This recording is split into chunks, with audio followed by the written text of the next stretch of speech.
And we are live. Welcome everybody for this weekly live stream on the latest and greatest news in Ethereum and DeFi. I'm Julian, your host, and on Eat the Blocks, I teach blockchain development.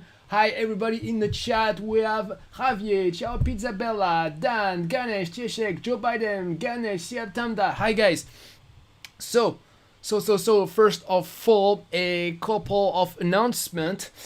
So tomorrow at 11 p.m. UTC plus 8, we're gonna have a new live training on Ethereum 2.0 staking. So if you want to book your seat, I'm gonna put the link in the description, and this is gonna be done by Alexandre, who already did a live training for us a couple of months ago. And also tomorrow, this is the deadline if you want to take advantage of the launch price for the subscription of Eat the Blocks.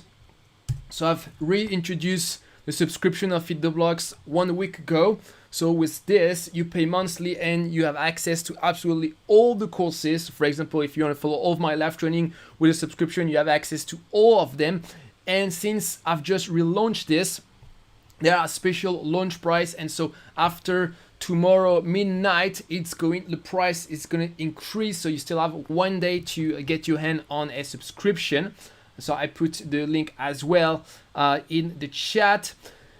Next announcement. So we are going to talk about Eat the Blocks project. So if you never heard of Eat the Blocks project, so basically this is a series of hackathon where we build project on top of the ETB token. So the ETB token is the community token of Eat the Blocks. It was airdropped a couple of months ago. And so we did our first hackathon, and in this first hackathon, the topic was to build a voting app so that in the future we can use our governance token for all sorts of votes. And so a few people participated to this. It's last week, 1 week ago, we did a demonstration. That was demo day. And so the different participants show their their demo, and people voted after this.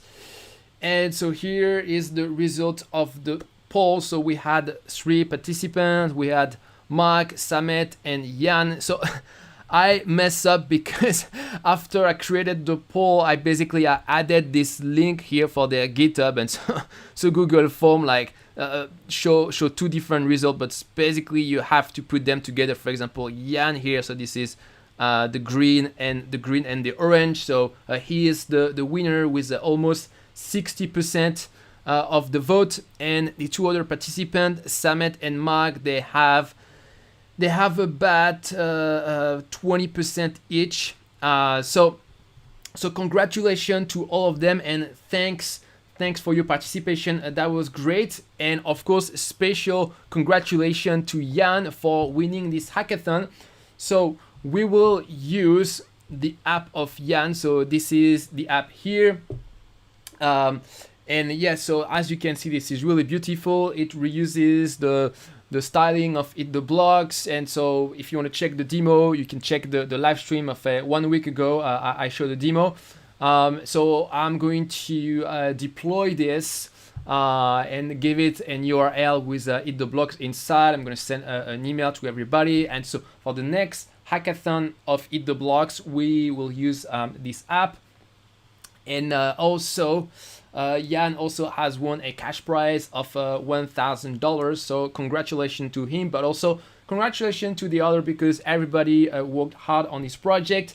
And in any case, if you lost, or if you want to participate in the next project, this is absolutely no problem. And actually, no further than this Friday, we're gonna do the next live stream on ETB project. We're going to launch ETB project 2. So in the meantime, if you have any idea on what kind of project we can build for this second hackathon, you can send me an email, Julian at eattheblocks.com. Some people ask me in the chat, where is the link? Okay, so I put 2 links in the chat. One link to the live training of tomorrow, and one link to to the all access subscription. So you can scroll up, you will see the link. All right. So next we're gonna continue with the price of Ethereum, and it was a wonderful week, great week. We have a super big increase here, and we are back in a territory above $3,000. And what's great is that you can see that this increase is on a high volume, which means the increase is more significant. So I hope now we are strongly back in a bullish territory. That's great. Actually, I wasn't so optimistic. I thought maybe we'll have to wait another 6 months, but we're already back in bullish territory. So that's amazing. And in terms of the gas price, so we can see that the gas price on the blockchain start to go up again. Usually this is quite correlated with the price of Ether. And of course, the reason of this big price increase is because there was the London hard fork the past week. And so for the London hard fork, the big change in the network was EIP-1559. And with this change, it totally changed the way that we calculate gas. And so now gas is calculated in a different way, which is much more user friendly, where the user doesn't need to estimate the correct gas price. The wallet will be able to estimate this. So there is a big improvement from the user experience, and also a big fundamental change in the economics of Ethereum, because now Ether became a deflationary asset. And here we can see that Ethereum burned 12 million ETH, $12 million of ETH in the first 24 hours since EIP-1559. So there are a lot of people who are confused by this. EIP-1559 doesn't mean that we're going to burn token on every block. Actually, we can either burn token or burn Ether or create Ether depending on various parameters. But it has been estimated that probably we will burn more token that we will create. So that means there will going to be less and less Ether in circulation, which will be very bullish for the price of Ether. And so we had a couple of tools that appear to help us to visualize this. So here you have this dashboard, etherchain.org. And so you can see more detail about how much Ether was burned. And another interesting dashboard is this simulator. So it anticipates where the supply of Ether is going to go depending on the market parameter. So this can be interesting to check out as well. Next, we also have some news on the tooling side for users. So MetaMask has been updated for EIP-1559. So I'll be really curious to send transaction in the next few days, see if we pay more or less compared to before. Next we also have this website to estimate the gas after the update of EIP-1559. Next, we have some news on Arbitrum. So Arbitrum, this is one of the most promising L2 scaling solution for Ethereum. So this is going to be used to, this is basically like a secondary Ethereum network that's going to attach to the main one, and that's going to be used for scalability. And so they are not the only one to do this. There is Polygon, there are a couple of projects, but Arbitrum is one of the most promising one, and they are launching their mainnet in a few weeks, and so it's going to give one more L2 blockchains to play with, and probably we're going to see some DeFi project that start to launch there. It's going to, so all of this L2 scaling solution, of course, is going to give back to Ethereum its momentum. So yeah, right now during this summer we have a lot of things going on for Ethereum. We have EIP-1559, we have all this L2 scaling solution coming online. So that's why currently this is super bullish for Ether. Okay, so we are going to continue with the situation on oops, I think I forgot a tab here. So the tab for the DeFi market cap, well, actually the market cap for DeFi went up the past few weeks. This is largely due to the increase of Ether. And here we have the top DeFi token. So the top number one is the token TrueFi. So that's because they raised $12.5 million from A16Z, so 233%. Usually for the top DeFi token, this is between 50 to 100%, but 233, like that's really huge. Then we have Badger DAO plus 166%. And what else? We have Alpaca Finance 55%. And globally we have a lot of green this week. And if you check out the loser, not many loser. You see, like the worst loser was 7.4%. So the AMP stable coin, which is not very stable. But overall, you see, we only have a handful of negative tokens. So this week, it was really difficult to not make money in DeFi. Okay, so next, we're going to continue with news for specific DeFi project. And we have some news from Gelato. So a Gelato network is a network of bots for DeFi. And they release a user interface where you can basically help you to pay down your debt on Aave if you are close to liquidation. So basically a feature similar to a DeFi saver. And then we have some news from Ripple, back from the dead. So Ripple, which was one of the darling of 2017, and also earlier this year, there was a Ripple moment. And so they confirmed that they are going to launch a new feature called federated sidechain, and on this sidechain they want to be able to add DeFi, NFT, etc. Okay, so I'm really not bullish at all for Ripple, because Ripple, that was supposed to be this enterprise blockchain in 2017, and it ended up being a totally dead chain, and all the enterprise partner, in the end, nobody came. Nobody really cared about Ripple, and in the end, banks now, they are building their own blockchain outside of Ripple. So it just seems too little, too late. So yeah, I'm not expecting anything crazy from Ripple. They just try to catch the bandwagon, but yeah, just too late. Then some news from Aave. So Aave, which is the top lending protocol on Ethereum, they are exploring Solana and Avalanche layer 2 expansion. So yeah, Aave, they're already on a couple of L2 on Ethereum, and so they're looking to expand to more and more blockchain. Then we have some news from Chainlink, which has just released a new standard called cross-chain interoperability protocol. So it's basically, this is a standard to exchange data between blockchain. And because they are the leader in Oracle, they have a good chance to make this standard, to impose this standard in the industry. Okay, so next, we have some interesting statistics about Ethereum addresses for DeFi. So these addresses increased by 65% for the last quarter. So you know that we had an amazing season for DeFi, that peaked roughly May 13 up to when Elon Musk did his bad tweet, and now we're back. But yeah, this is a very important metrics. Basically, what is the user growth for DeFi, and it's going up. So very, very important.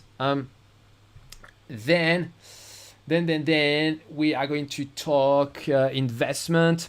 So first, here there is a big money raised by Messari, which raised $21 million. If you're not familiar with Messari, this is a top provider of data for blockchain. They are more on the enterprise side, so that's why if you're not in the enterprise blockchain segment, or if you're not really involved with trading, you might not have heard of them, but they are really a heavyweight in the space. So they just raised a lot of money. Currently, every project that does a blockchain API raise a lot of money. Then Magic Network. So this is an indexing protocol for organizing blockchain data. So basically another blockchain API, and they've also so it can also be seen as a sort of alternative to the graph. So they raised $8.8 million. And then we have some news from OnRep Invest. So they've just raised $6 million. So this is a project that allow financial advisors to easily invest in DeFi and in blockchain, and that's very important because we have to target the gatekeeper, and financial advisors, they control trillions of dollars. So now with this product, they will be able to suggest to their client some allocation to crypto. So this means more money is going to flow to crypto. Then we have some news from a project called Crystal that just raised $6.6 million in seed funding. For a seed funding is pretty impressive. And so Crystal is basically a DeFi dashboard that allow you to manage your different DeFi protocol from a single dashboard. So a little bit like an InstaDApp, a DeFi saver, etc. And so they currently support Ethereum, Binance Smart Chain, Polygon network. So and they plan to integrate more protocol. So yeah, I mean, this kind of project, maybe it doesn't look like it because this is quote unquote just a front end, but now because we have so many blockchain and so many L2, etc., there is really an infinite number of protocol to support. So it's really a lot of work, and this kind of project can become really valuable because in the end, if they control the distribution for different DeFi protocol, that they are basically the interface between this protocol and the end users. And so it's possible that in the future, some DeFi protocol are going to pay to be included in some of this interface. It's totally possible. Then we have some news from Trust Token. So Trust Token, which is the operator of a DeFi protocol called TrueFi and a stablecoin TUSD, and they just raised $12.5 million. Then we have some news from Sense Finance, which just raised $5.2 million. So this is an advanced DeFi protocol that allow you to decompose any asset that pays some interest, and you can decompose this into a principal and into a yield component, and you basically repackage them.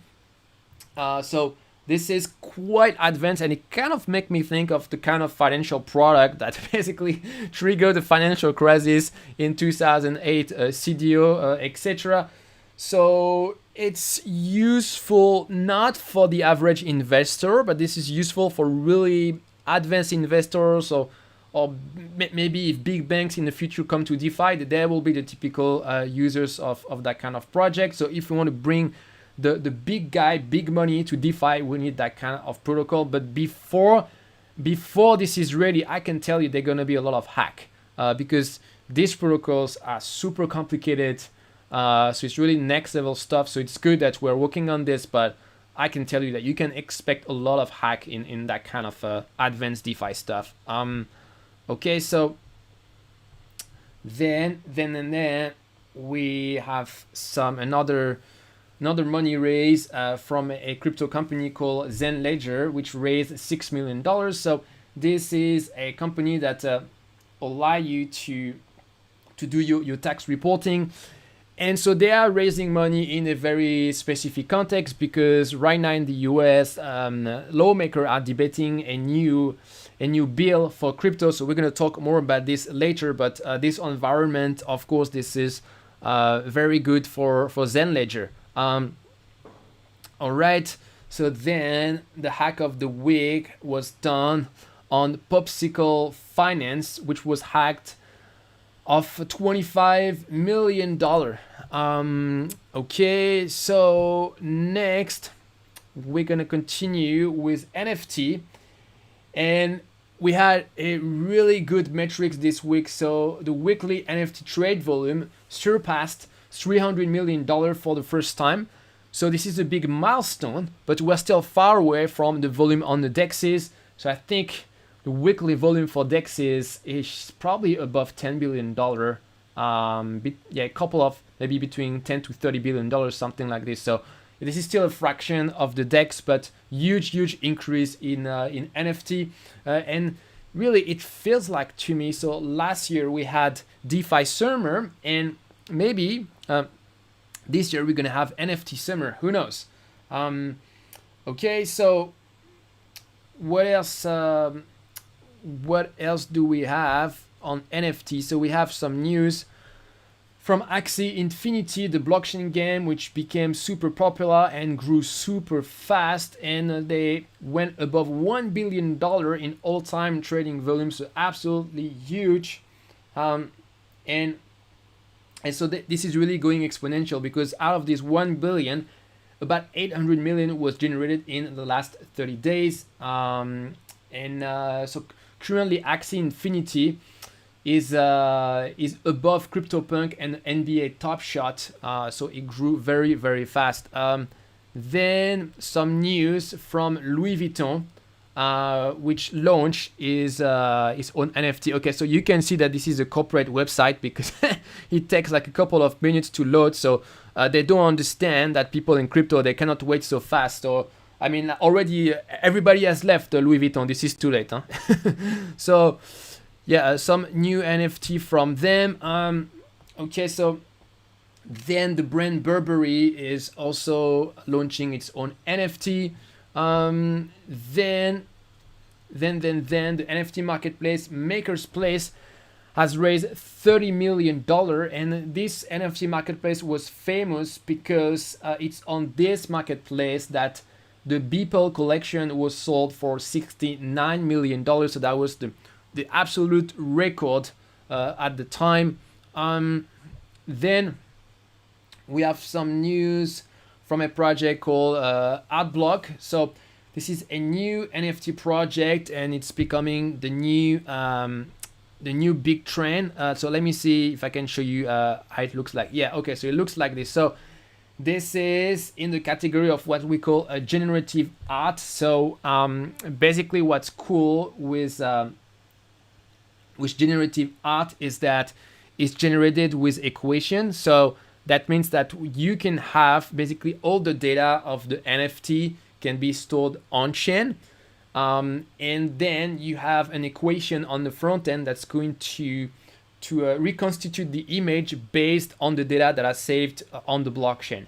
This is different from NFT that just store a hash of the image and the actual image data outside of the blockchain. This generative art, everything can be stored on the blockchain, and so that's why I think that's the kind of NFT that has the most potential.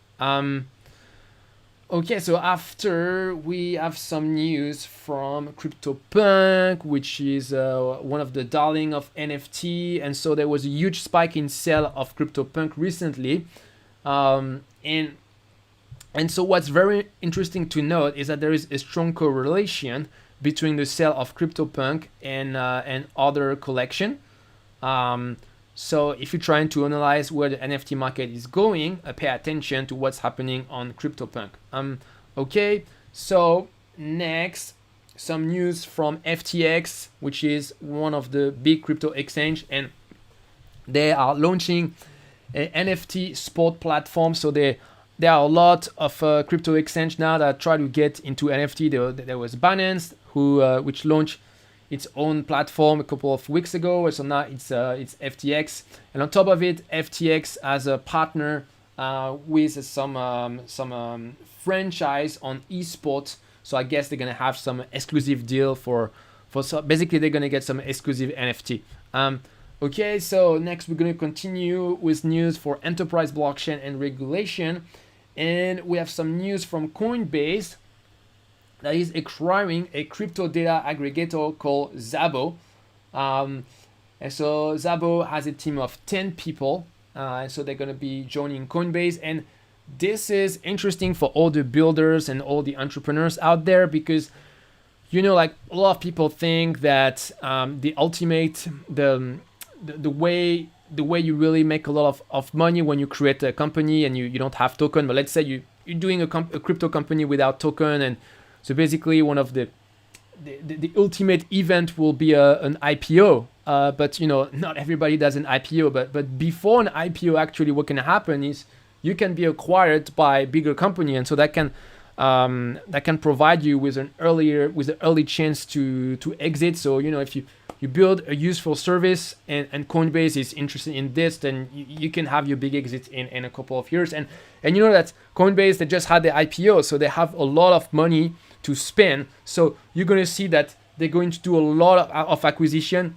because they're going to leverage their money to do a lot of organic growth like this. Okay, so then we have some news from Uruguay, which have just released a new legislation to regulate digital assets.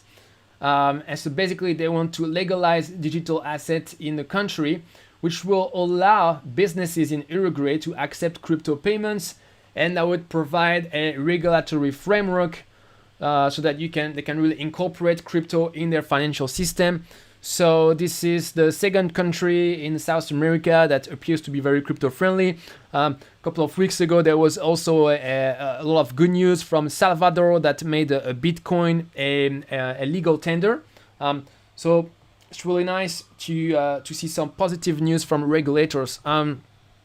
Okay, so the big news about regulation this week is the fight for the crypto bill in the US. So what's the context?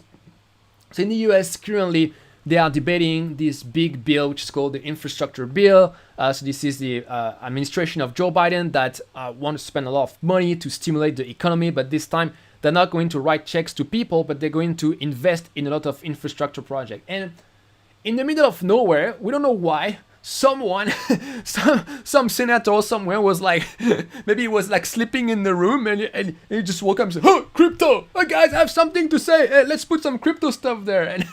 And so, I don't know, they decided to put some crypto completely unrelated. And it seems like what they put inside this bill is not really well thought out.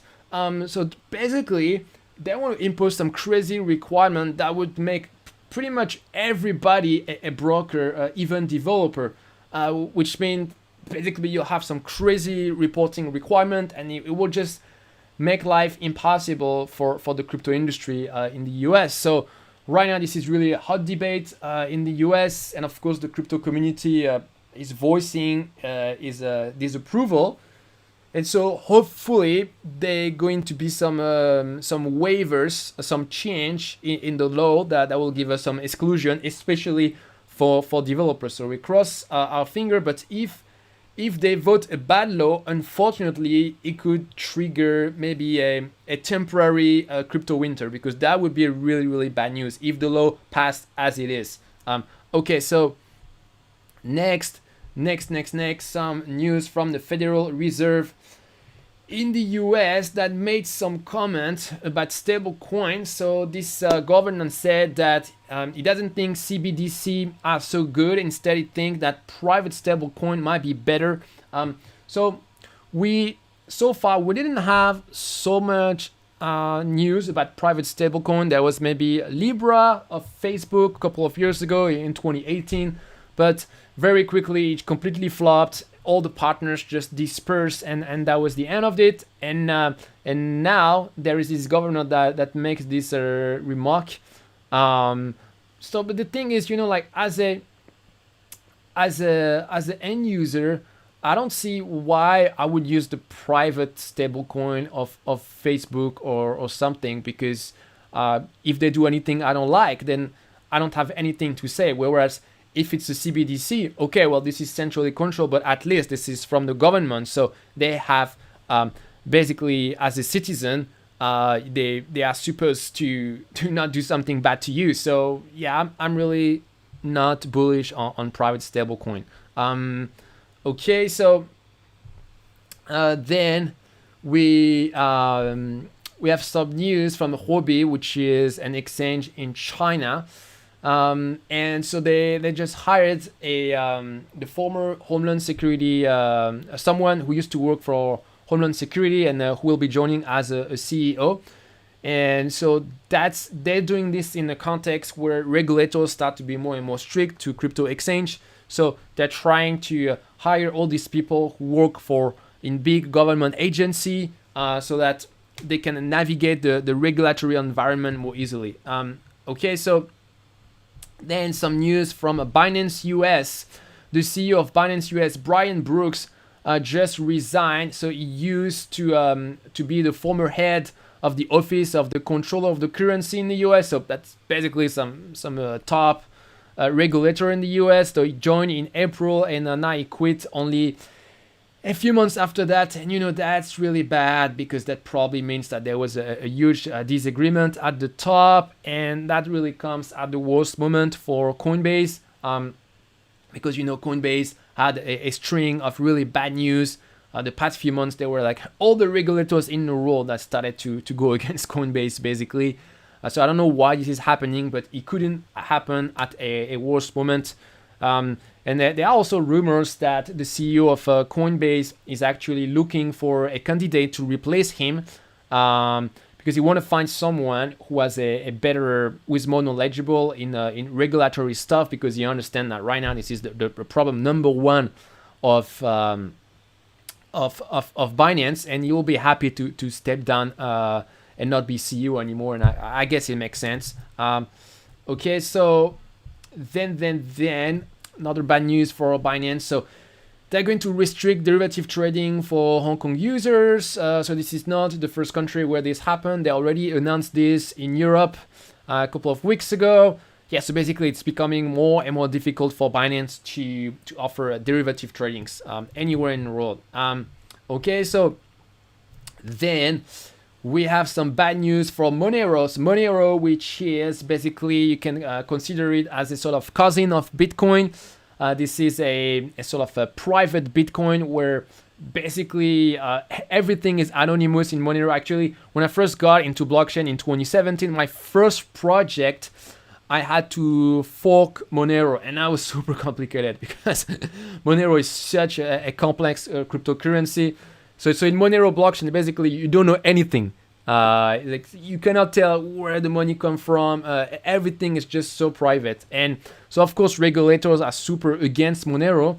And the main maintainer of Monero, Riccardo Spagni, was arrested in the US, and I think he will be deported to South Africa. South Africa is looking for him because they accuse him of having done some fraud with his former company. So apparently he did some tax fraud, issued some fake invoice. Basically that's what they're accusing him of. Yeah, so this is really bad news for Monero. But in any case, you know what? I don't think that Monero had any future because really, like, this is a private, completely private blockchain. So it's exactly what the regulators don't want. There was no scenario under which Monero could win in the end. So it's sad, but yeah, sucks. Okay, so then some news for developers. So there is this new project, super cool, which is called UseDApp, and basically the idea of this project is to add a developer tool in your browser for decentralized applications. So when you develop web application, you have the Chrome Dev tool where you can inspect the HTML, the CSS, JavaScript, etc. And so this project is trying to do the same thing, but for decentralized application. And so you'll be able to see various events that happen in your dApp. For example, when the MetaMask connect to the network, when the user allow the dApp to connect to its account, when some calls are sent to the blockchain, when it receives new block, etc. So it seems really promising. Yeah, I'm quite curious to see how it works out. Okay, so then we had this very useful tutorial of quick note to show you how you can fork Ethereum mainnet with Hat. So Hat, this is an alternative framework to Truffle, and one of its main selling point is that it allows you to fork the Ethereum mainnet very easily, and that's very useful because this allows you to test your spot contract against the real data of mainnet. This is really a killer feature. So very, very useful tutorial here. And I think that was my last news. So now we're gonna do the Q&A. But yeah, just as a reminder, so tomorrow we are doing a live training on Ethereum staking for Ethereum 2.0. So if you want to register, you see it, I put the link here. And if you don't want to bother to buy all of the live training separately, and you just want to access all the courses of Eat the Blocks, you might want to consider to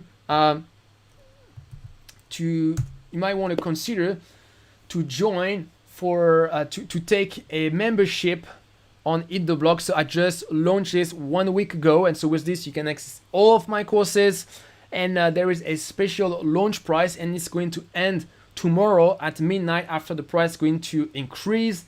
Okay, so then we're going to do the Q&A. All right, so who do we have here? So you have Ancap, you have Ganesh, Ancap, Ignacio, Martin, Mike Solomon, Charles, hi Julian, happy to catch your live. Constantin, hey, drink there. Hello, THX, I'm at the beach with my parents and my sister, but I'm making sure I have time to catch you. Awesome. Watching the live stream of Eat the Blocks from the beach, man. This is the best thing in the world. Ignacio Britos, did you take a look at Proof of Humanity? No, but I think they contacted me on LinkedIn. So if you are from them, I will answer you on LinkedIn. Then Abdelou Forman YouTube. Hello, cher compère. Okay, this is a French fellow. Alexander Barry. What's up, Julian? Tennis ball. Hi. Constantin, deflationary asset. Yeah, we're talking of the impact of EIP-1559 on Ethereum. Mohammed, hello. Constantin, is EIP-1559 a good news for flash loan? Transfer fee would be lower, which means we'll have more winning transaction. Yeah, I mean, if in the end we have lower gas fee after EIP-1559, this is good for flash loan, because every time we fail a flash loan, we still have to pay transaction fee. So that would means that now the cost of failure would be lower for flash loan. Abdulu, okay, so I'm going to translate in English. Hi Julian, I'm studying computer science. I'm watching your video and to learn more about Solidity's spot contract and dApp, and I would like to know if I get better, if the answer, and what's the rest of the question, if it would be possible to do an internship. I don't okay, so I haven't really thought of any internship at Eat the Blocks. Maybe in the future, but currently no, but maybe. Helio Rosa, will EIP-1559 bring the gas price down? I'm working on a project that at this point is not very viable on Ethereum. Yeah, we'll have to wait and see. It's very difficult to anticipate what's going on the market, but a lot of people made this prediction, so cross our finger. Nicolas Delgado, hey Julian, how are you? Greetings from Argentina. Hey man. Jake Brady, hey, are you up on Pulse Chain? No, I don't know Pulse Chain. Richard Hart forking Ethereum with full state. Okay, so I thought he was already busy on his Hex blockchain. So it will be a model of all ERC-20 contracts. Release the biggest airdrop in history. Okay, okay, I'm going to check it out. But what does it bring to the table besides just forking Ethereum? Joe Biden, what are Oracle blockchains? Oracle blockchain. So oracles allow you to get outside data in the blockchain, and Chainlink is the big leader in this. And because especially in DeFi, this is very important to have outside data. So this is really a big part of the puzzle. And we have Batman here. Hello everyone. Hope everyone is having a great day. Jake Breeding, real world data written on BC. Wait, blockchain you mean? I think you were answering the previous question. Richard Gal, good afternoon everybody. Tennis ball token, I love you. Have learned much by watching you. Very good. Batman, smash a like button everyone. Yes, listen to Batman. Always listen to Batman, no matter the situation. Okay, so then we have GSJ. This guy from FTX is on a roll. Forex Shark, I love your show. Thanks, man. Greg Green, can't wait to enroll your training. Awesome. GSJ, can you explain into further detail Chainlink CCIP? No, I just saw the article, so I can't say more. But maybe later. But normally we are going to release a training of Chainlink on EIP-1559. We are working with them. Okay, Jake Breeding. At EIP-1559, what is your favorite stablecoin and why? I like DAI because of the decentralized nature. Yeah, I like DAI too, but what I don't like about DAI is that it's not as ubiquitous as a Tether and USDC. So I quite like USDC because it's more ubiquitous, it's in more exchanges, and at the same time, it doesn't suffer from the bad reputation from Tether. So yeah, I like USDC. Alexander Barry, Binance, not Coinbase, is getting all the hit. Yes, and unfortunately for them, all other payments in stablecoin are taxed. It depends which country you're from. Some country they have no laws at the moment, but I know, for example, in Singapore. That's the case. If this is a payment, they don't care if you receive a payment with stablecoin, with crypto, whatever. You just have to pay based on the value at the time of the transaction. Jake Breeding, it's a shame US get to regulate the rest of the world, usually by force. For financial regulation, unfortunately, clearly they are the leader. Not for everything. For example, for regulation about privacy and data, usually Europe is the leader, but for finance, it's the US. Network gig, decentralized best, then CDBC, then private. Yes, it makes sense. We have seen how Zuckerberg is controlling Facebook and WhatsApp. Why do we want Libra? Yeah, no interest. Okay, Jake Breeding. I know, right? If you're a mega supporter, your grocery cost 20% more in Libra. Yeah, thanks, but no. Okay, so Infobits, you use magic mushroom frequently? No, it's not my thing. Grand Cup of GM, hey Julian, what do you think about the liquidity adding features of SafeMoon? Does the liquidity actually increase price floor? The number of BNB remain the same, but the number of token increase. Yeah, that's interesting, but I don't think we have enough data to really see how it would work. There are basically just them and just some copycat who did this, but I like the idea, and generally if you have more liquidity, so this is not supposed to increase the price, but this is supposed to reduce the slippage, because if you have more liquidity with the same proportion of the two assets, then they're going to be less slippage, which means if you want to buy or sell a large quantity of the coin, it's going to have less impact on the price, and that's very important. Okay, so what do we have after? Zach Balls, Moralis.io has free archive nodes for Ethereum, BSC, and Polygon. If you're developing on a fork, you should check out as there is no block limit. Okay, interesting. Helio Rosa, Grandpa Kov GM, do you mean the function that dumps token to the market? Swap tokens for Ethereum IIRC seems kind of dangerous. CM Tamda and the Zima. Will the EIP-1559 gonna help Ethereum alone, or all the EVM compatible? Okay, so so right now EIP-1559 is only on Ethereum. So after, it's up to the other network to decide if they want to incorporate this update or not. It's really on a case by case basis, but normally a couple of them should follow suit. Ali Reza, when you don't make money on crypto, you sell courses. Mohammed Adi Frediansa. I hope ETB will be like Wi-Fi or Uniswap. Yeah, I hope so. Network Geek. Do you have do you have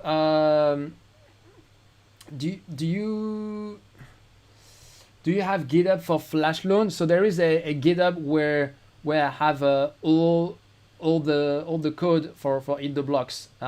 Ronnie, hey Julian, great work, thanks man. GSJ, thank you Julian for all. All right guys, so thanks everybody for coming. And don't forget, so tomorrow we have, okay, so 3 announcements. Announcement number one. So tomorrow there will be a live training for Ethereum staking 2.0 at 11 p.m. UTC plus 8. Then second, tomorrow, this is the end of the launch price for the subscription of Eat the Block. So I put the link here. Okay. And finally, Friday, we're going to do another live training for ETB project number 2. So if in the meantime you have some ideas, some suggestion on what could be this next project that we're all going to build together, then you send me an email, julian@eattheblocks.com. Rodrigo, how do I subscribe to your courses monthly? I just put the link just above in the chat. Ronnie, don't forget to talk with Raphael about the project. Yeah, I mean, he will answer to you directly. All right, guys. So everybody have a great week, and I will see you later on In The Blocks. Bye, guys. Bye, guys. Bye, bye, bye.